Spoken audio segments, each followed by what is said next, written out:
maaga kaming umakyat sa itaas at nahiga na dahil pag alis ng papa nila papuntang trabaho ay umakyat na kagad kami dito sa taas. Panggabi kasi yung duty ng papa nila guys, at kapag panggabi yung duty ng papa nila ay tumatabi talaga ako sa kanila matulog. At yung patulog namin ayan pag ganito guys para magkasya kami sa higaan. At etong anak ko guys si Yana ayan nilalagnat na nga to. At eto guys tingnan nyo naman eto sa loob ng bahay namin. Ang dami kong sampay dahil nga naulan dito sa amin, kaya kapag naulan ay dito ako sa loob ng bahay nagsasampay ng mga damit. At kinabukasan naman guys, fast forward, eto pupunta ako ng palengke dahil nga may bibilhin ako. At eto si Cheryl dahil wala siyang pasok ay sumama na siya sa akin. At sabi ng papa nila ay bibilhan ko daw sila ng pizza. At ayan na nga guys, bumili na nga kami ng pizza dito sa may palengke. At si Cheryl na yung humawak nito dahil nga meron din akong dala. At yung sadya ko talaga dito sa palengke guys, kaya pumunta ako kasi sabay ng papa nila ay bibilhan ko daw sila ng pizza kasi wala nga nagbibenta ng pizza dun sa amin. At bibili din ako ng fried chicken kasi nga nung isang araw nung galing kami paaralan ay nagpaparinig to si Cheryl na nangangamoy fried chicken daw, kaya sabi ng papa nila baka nga daw naumay na to sa gulay kaya bibilhan ko na sila ng fried chicken. Bihira nga lang ako magluto ng ganito guys dahil nga alam nyo naman yung lagi kong binibili sa palengke ay yung gulay lang talaga dahil mas mahal yung manok kaysa sa gulay. Pero yung ginawa ko guys, yung binili ko etong hilaw na manok 1 kilo dahil nga yung fried chicken guys, yung isang hiwa ng fried chicken ay 45 pesos, ang mahal-mahal talaga. Kaya sa tingin ko mas makakatipid ako at mas marami akong maluto na fried chicken kapag hilaw na manok yung bibilhin ko at ako na lang yung magpiprito. At tamang-tama na nga guys, ayan na guys, marami nga akong naprito at meron pa akong natira na hilaw na manok. Kaya nung bandang gabi naman, yung ginawa ko sa natirang manok kanina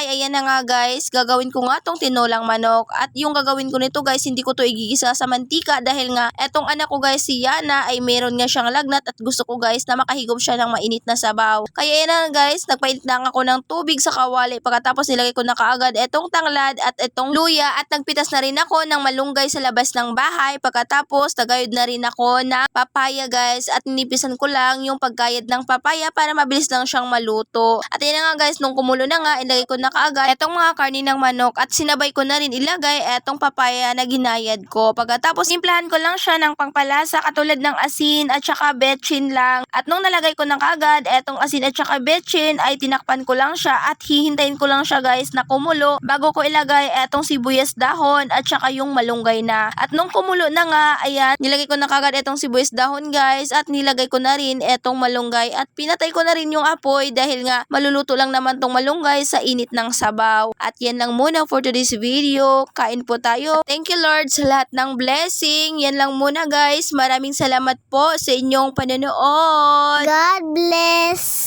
Please follow, like, and share. Thank you.